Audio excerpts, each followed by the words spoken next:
morning, South Africa. Good morning, fellow citizens of South Africa. Good morning, Bashali.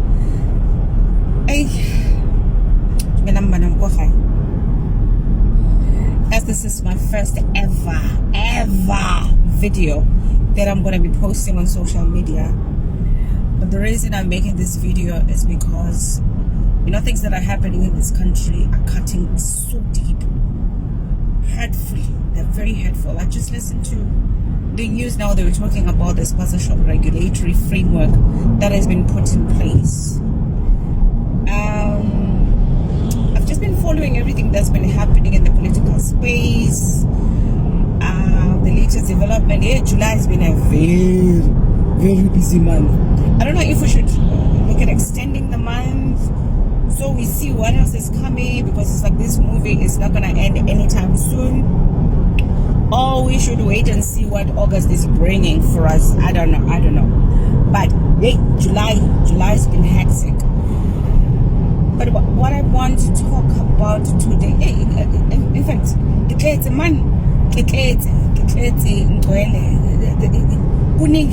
it's just too much. What's happening in this country with the illegal immigrants and whatnot. I think that topic just touches my heart. It's so close to my heart, in that I look around and I'm thinking to myself, what did we do to this government that we are getting a raw end of the stick like this? Why do they hate us so much? Why does this president hate us so much? Yes, he's a president, immigrants. He's not our president, honestly speaking. Okay, let's talk about the Spasa shop regulatory framework.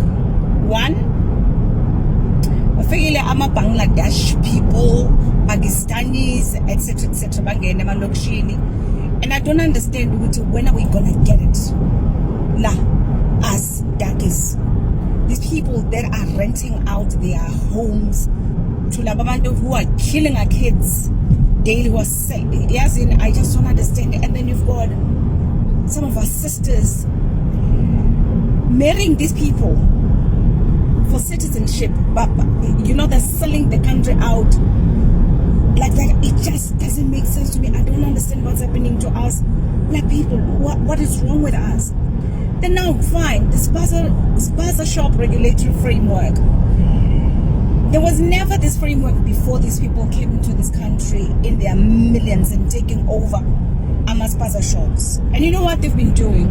They've been killing South African Spasa shop owners, instilling fear so that they can infiltrate that space and claim it as their own. Now I'm asking myself, how do you regulate a business of someone who's not even legal in the country?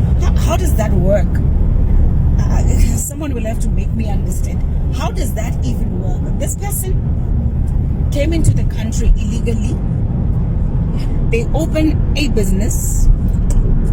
They are killing the citizens of the country so they can take over the market. I don't want to get into their model and whatnot. I know others are going to come and want to bite my head off and tell us, these people, they're organized. No. I'm talking about people who have been owning Spasa shops in South Africa. A number of them. One of them, I know him personally, who was shot and killed in Sharpeville. Bama, Pakistan, was a Spasa shop owner. How do you regulate a business of someone who entered the country illegally, a criminal? Then you go and legitimize their business. So this framework came when maybe 5% of Spasa shops are now South African owned, and 95% are now owned by these people. Now you come with a regulatory framework. What does that tell us? It tells us exactly what I said. This government is for these people. It's not our government. It's not for us. South Africans are not in the market anymore. Spasa shops, there's only a handful of them, and then you come and legitimize these businesses.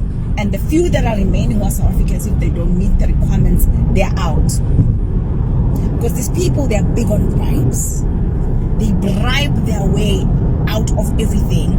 And then you've got some South Africans, other South Africans who assisted them to make sure that they get their business registered. Fronting as the owners of these Spasa shops, knowing very well they are owned by these people for flimsy bribe. And I bet you even now they don't know what they did with that money. And then we go. The very same people whose kids are being killed, whose kids are dying because of what these people are selling to our kids every day. Us, Tina Food, we go and buy from these people. We support their businesses. We support them left, right, and center. Yes, this problem, it's not just a government problem. We don't have a problem just with a government. Latinje, we are a problem. We are a problem. Because I bet you, if we can stop buying from these people, they will have no choice but to close shop.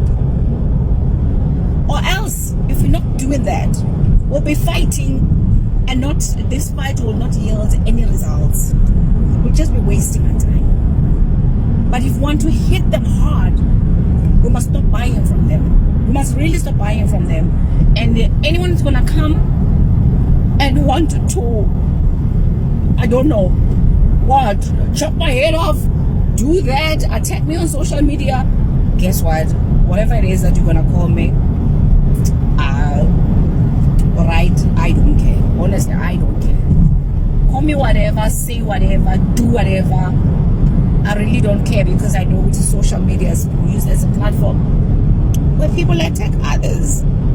Whether you talk facts or not, when someone just wants to be mean to you, they can just come on social media and just be mean to you. And frankly, at this point in time, I don't care. It's my first video ever, and I had to tell myself that I don't care who's gonna come and say what. We have a crisis in this country. We have a crisis, and the only people who can solve this crisis and put an end to this madness is us. We're on our own, guys. We are on our own. We are blessed to have people like Lieutenant General Mkhwanazi and others who are fighting for a good cause. But then when it comes to the powers that be, let's just forget it. We are on our own. Be blessed. I love you, my fellow South Africans. I'm not a hater. I don't hate other African people. I don't hate them. I just hate the manner in which they're doing things. You don't just come into someone's house and bulldoze your way, do as you please. It doesn't happen. And then you're gonna call them xenophobic. Guess what? Call me xenophobic. I don't care.